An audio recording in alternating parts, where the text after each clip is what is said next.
if you go into a CBD shop, you'll see that some CBDs are touted to have the benefits of anxiety and inflammation and whatnot. And Jordan's going to talk to you about what's actually going on there and talk about the different cannabinoids. Yeah.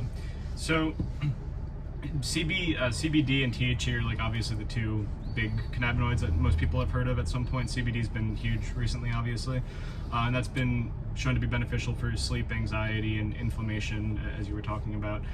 But there's also like some more common, there are some cannabinoids that are becoming more common, things like CBG and CBN. CBG is another cannabinoid that's found in the cannabis plant, but it seems to have more benefit in terms of inflammation than anxiety and sleep. We'll probably see more research on that soon. I'm sure there's probably some overlap between its effects with CBD as well. CBN is even more interesting because that's been shown to actually potently help with sleep. It's pretty potent at inducing sleep, and it can even have like these sedative effects in high enough doses.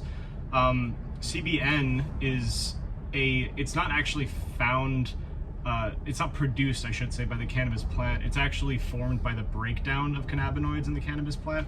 So it is found in the plant itself when, if it's aged or, held on to for a while.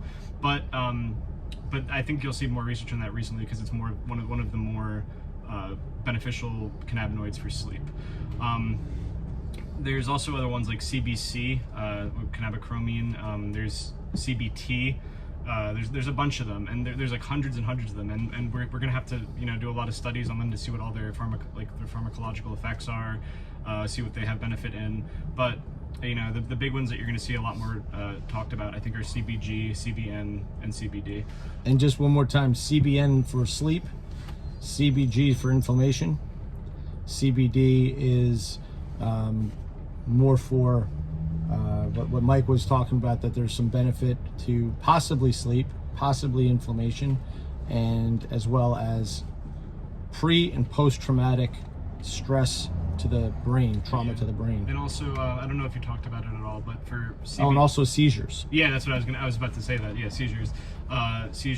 There's like some specific seizure disorder. I don't remember what it's called, but it responds particularly well to CBD, which is very interesting.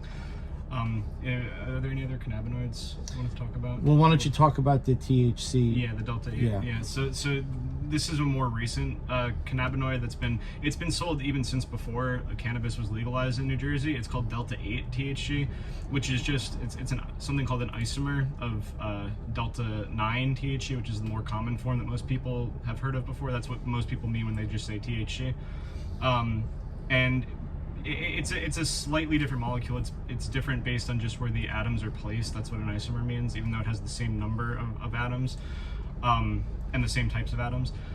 It has slightly less potent effects than THC, even though the effects like at higher doses are relatively similar. Like it can still cause like a high type effect, and people were taking it as a legal high for a while.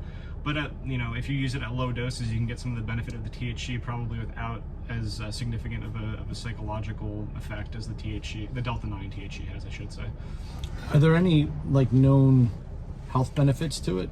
It's pretty under-researched right now, and I think part of the reason why is because it was kind of flying under the radar, and I think people kind of wanted it that way. Right. They didn't want people to know about it because then it probably would have gotten banned. Got it. But there's no reason to expect, especially since it's acting on the same receptors as THC, that it would be significantly different. I would imagine it would probably have some of the same benefits as THC. I mean, maybe it's metabolized. Why don't you tell people what the benefits of THC are? Yeah, so at low doses, like very low doses that are probably too small for you to even feel like noticeably high, it can actually improve memory and protect brain cells. This has been shown in rats and a lot of, I don't know if there's ever been human trials on this, but it essentially amounts to like a microdose of THC can show like actually pretty long-term benefits to memory in rats, especially there's some research into Alzheimer's disease in particular for that. Interesting. THC itself is also beneficial for inflammation, immune modulation, autoimmunity. You see, that's why you see like medicinal cannabis for a lot of autoimmune disorders. It can have a benefit in regulating immunity and having an anti-inflammatory effect.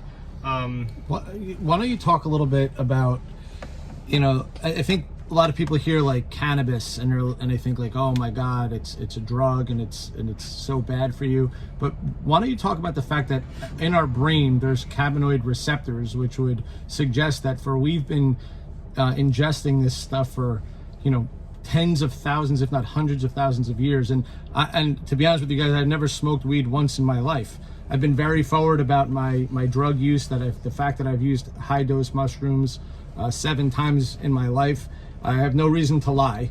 I've used CBD, but I've never actually smoked weed. I'm just acknowledging the fact that our brain has these cannabinoid receptors, and which suggests that evolutionarily we've evolved with the plant. Does that sound pretty reasonable to you? I've heard people talk about that, where they say that we evolved alongside this plant for a long time, that perhaps that these receptors evolved to bind to these cannabinoids. But also, I think something else to consider is the endocannabinoid system in your body. Your body produces compounds that are similar to the cannabinoids, like not in structure, but in terms of function.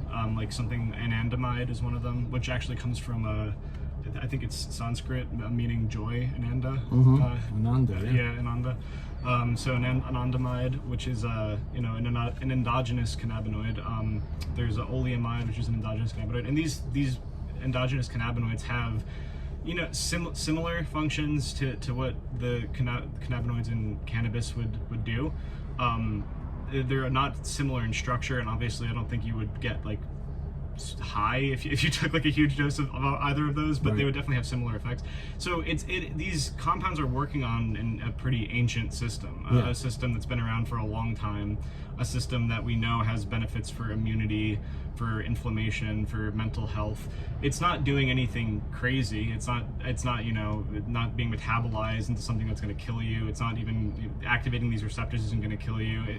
They're doing things that your body already does. They're just modulating it to some degree. And we can make the same argument in terms of the mushrooms. Not to go down a bigger rabbit hole here, but there's been the same argument made, the fact that we've been ingesting psychedelic mushrooms for a very, very long time, and similarly we have these receptor sites where Jordan will tell you it's almost as if these molecules are designed to sit very, very specifically on that exact receptor in such a way that it seems almost impossible. It's almost designed to sit there. There was a talk I was listening to by a doctor named David E. Nichols, who does a lot of research on psychedelics, and this was on LSD, which obviously hasn't been around as long as psilocybin, but the LSD molecule, he was saying, I don't think that, I don't want to put words in his mouth, I don't think he was saying that it was designed, but he said it's almost as if it's designed that the LSD like fits so snugly and perfectly into the binding pocket of the 5-HT2A receptor, and forms like a cap even over the LSD molecule so that it stays there. Right. For That's why LSD lasts much longer than psilocybin. I think LSD lasts like 8 hours, where psilocybin lasts about half that. Yeah. But if you guys are interested in all this stuff, Sam Harris, who's one of my favorite guys to listen to, if you get the Waking Up app, he interviews a lot of doctors in the space of psychedelics, and because you're going to see psychedelics be the emerging field in pharmacology. Believe me when I tell you that in 5 years from now, you're going to hear that the chronically depressed person, the chronically anxious person, you will hear things like ketamine and psilocybin prescribed.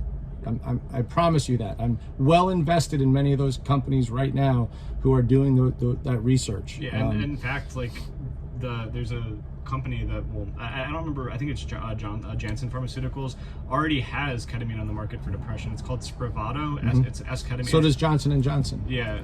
Well, Janssen is Johnson & Johnson. But the ketamine spray, the Spravato, it's something called it's not racemic ketamine, meaning it doesn't have both enantiomers of the ketamine, which are just like mirror images of each other. It only has one specific one, and there's a lot of research that shows that racemic, that having the mixture of the two different forms of ketamine is actually more beneficial for depression. Yep. So Yeah, so, but that's just to show that there are companies that have shown that this is safe and beneficial for use in depression already. Some of you guys, I told you to buy SEEL, Selos Therapeutics. Went from $1.48, which went over $6 the other day. Pretty good buy if you listen to me. All right, you guys, have a good rest of the day.